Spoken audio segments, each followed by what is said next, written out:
Hey there, everybody, this is Ray Carsillo, and we are up here in Boston, Massachusetts for the first of 3 days of the first annual PAX East convention being held here at the Heinz Convention Center. We're a bit away from New York, but it's still pretty exciting to be here in Boston for a great video game convention. We're going to go inside, we're going to take a look at Rockstar, EA, NVIDIA, and all other kinds of games that are going to be on display, and hopefully we'll be able to get some one-on-one interviews.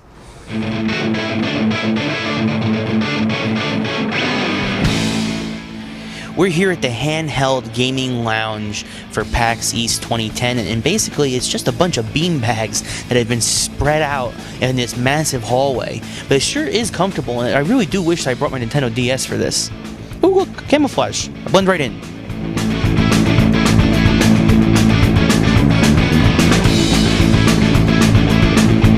This is Ray Carsillo here with Ralph Gerth, one of the developers for Making History 2, a fantastic strategy PC game that's going to be coming out soon. And Ralph, the first thing I got to ask you is basically tell us the differences between Making History 2 and Making History 1. Well, we've tried to, across the board, bring in a lot more excitement to the game, a lot more content, and enrich the experience for the player. It's some ways it's the same game, but we're hoping it's just going to be a lot more exciting experience for people, strategy gamers and casual gamers who just want to enjoy an historically themed strategy game. Now, you mentioned the casual gamers. How are you going to try and pull in casual gamers who are typically maybe a little more intimidated by the strategy games and the involvement that comes with having to do a strategy game? Part of that is superficial, in that we want the game to look more approachable, more colorful, and we do that through content.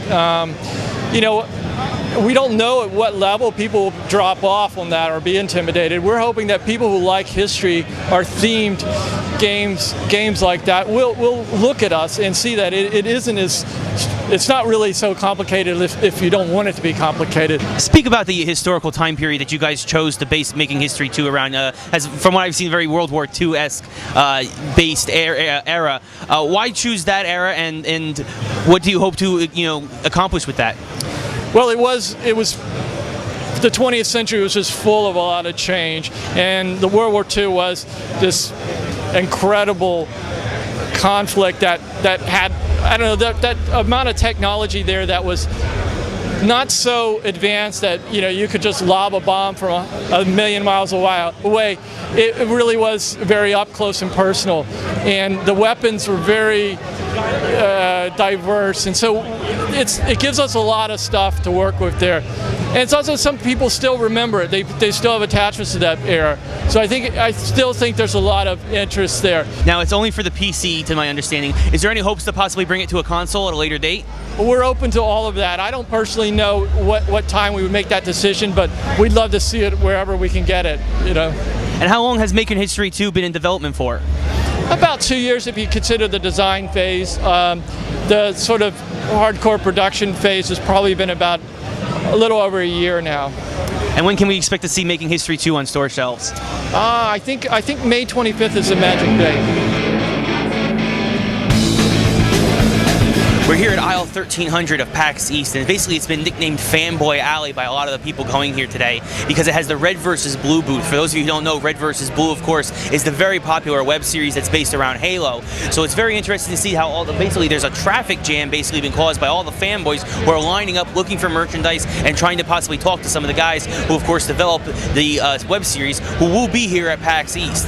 So far, pretty interesting things from day one. We stopped by the NVIDIA booth. We weren't able to actually get any B-roll because they don't want to show it just yet, but they're working on a thing called ophthalmology, which is basically, for those of you who don't know about switchable graphics for your computer basically means we have two types of graphic cards in your computer, and you switch between them by rebooting the computer when you try and want to watch something in HD or SD and going back and forth. What they've developed with ophthalmology is basically that you don't have to reboot your computer. This is going to save time and power on your laptop battery. It was pretty impressive to watch.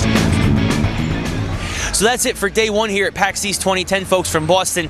Absolutely phenomenal day. It wrapped up where we saw the NVIDIA panel, and they gave up these sweet Thunder Sticks to make a lot of noise because they had a huge announcement for us. The GeForce GTX 480 graphics card will be in stores on April 9th. The newest graphic card, and the biggest thing about this graphics card is that it basically means 3D gaming. That's right, they showed us a demo with Battlefield Bad Company 2 in 3D. The depth of field was amazing. The clarity, unbelievable. It is out April 9th, in stores everywhere, the GTX 480 GeForce from NVIDIA. Folks, a huge blockbuster announcement to end day one, but we got more coming for you from day 2 and day 3. Check out the links at the bottom of the page. Until then, though, I'm Red Carsillo.